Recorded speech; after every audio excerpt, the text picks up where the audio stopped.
আসসালামু আলাইকুম ভাই। ওয়ালাইকুম আসসালাম। কেমন আছেন আপনি? জি আলহামদুলিল্লাহ ভালো আছি। ভালো আছেন আপনি? জি আলহামদুলিল্লাহ আছি। জি। এই যে গতকালকে তো মন্ত্রী পরিষদের শপথ গ্রহণ করলো, জি। কিন্তু সরকার আমাদের যে গণভোট যে কারণে হয়েছিল যে রাষ্ট্রীয় কাঠামোর পরিবর্তন বা সংস্কারের প্রয়োজন, জি। কিন্তু এরা এইটা শপথ গ্রহণ করলো না। এটা আপনার দৃষ্টিতে কেমন মনে হচ্ছে? আমার মনে হয় নির্বাচিত সরকার এটা মনে হয় যে ভালো মনে করছে যে এইভাবে করলে হয়তো ভালো হবে। আমরা হয়তো অতটা বুঝি না, কথা বুঝছেন। এখন কোনটা করলে ভালো হয় সরকার ভালো জানে, যেহেতু দীর্ঘদিন পর সরকার ক্ষমতায় আসছে। ঠিক আছে, আমার মনে হয় এটা হবে, ইনশাল্লাহ করবে। সংস্কার করবে আপনার মনে হয়? আমার মনে কিন্তু হয়। সংস্কার যেহেতু করবে, তো সেক্ষেত্রে শপথের কিন্তু প্রয়োজন ছিল। হয়তো পরিবর্তিত হইতে পারে গেজেটটা। জি। গেজেটটা তো এখনো হয় নাই, গেজেটটা হলে সেটা হয়তো করতে পারতো। গেজেটের কারণেই হয়তো এটা করে নেই, এতটুকু আমি মনে করছি। তো অবশ্যই দেশবাসী যেরকম ভাবে চাবে, জনগণ সাধারণ মানুষ যেভাবে চাবে সেভাবেই হবে ইনশাল্লাহ, আল্লাহর রহমত। আসসালামু আলাইকুম ভাই। ওয়ালাইকুম আসসালাম। ভালো আছেন আপনি? আলহামদুলিল্লাহ ভাই। আচ্ছা, গতকালকে তো আমাদের দেশের সরকার নির্বাচিত দল মন্ত্রিসভার শপথ গ্রহণ অনুষ্ঠান সম্পন্ন হইল, কিন্তু আমাদের দেশের এই যে রাষ্ট্রীয় কাঠামো পরিবর্তনের জন্য যে গণভোট অনুষ্ঠিত হয়েছিল, রাষ্ট্র কাঠামো পরিবর্তন বা সংস্কারের জন্য কিন্তু দল শপথ গ্রহণ করে নাই।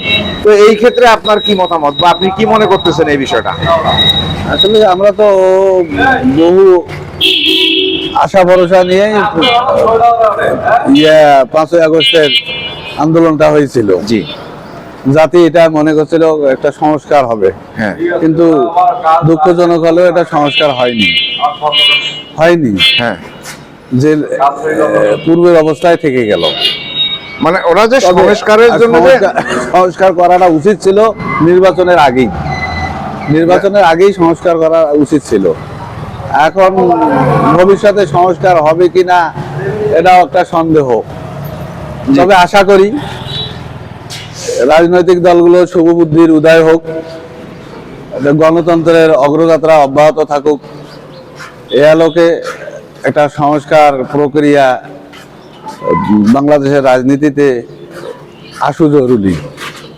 আচ্ছা, ঠিক আছে, ধন্যবাদ আপনাকে আপনার গুরুত্বপূর্ণ মতামত দেওয়ার জন্য। আসসালামু আলাইকুম। ওয়ালাইকুম আসসালাম। আসসালামু আলাইকুম ভাই। ওয়ালাইকুম সালাম। ভালো আছেন আপনি? হ্যাঁ ভালো আছি।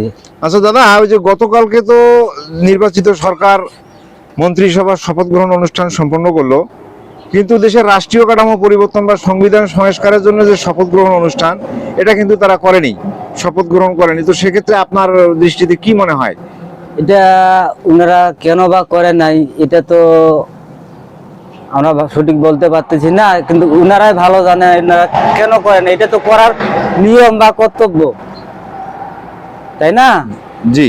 তা আমরা সাধারণ জনগণ হিসাবে জানি যে এটা শপথ গ্রহণ, এটা যে কোনো সরকার আসলে এটা করতেই হয়, তাই না? কিন্তু কি জন্য বা ওনারা করেন না, এটা তো আর আমরা বলতে পারতেছি না। না, আমি আসলে আপনাকে প্রশ্ন করছিলাম যে আমাদের সংবিধান সংস্কারের জন্যই কিন্তু গণভোট এবার হয়েছিল।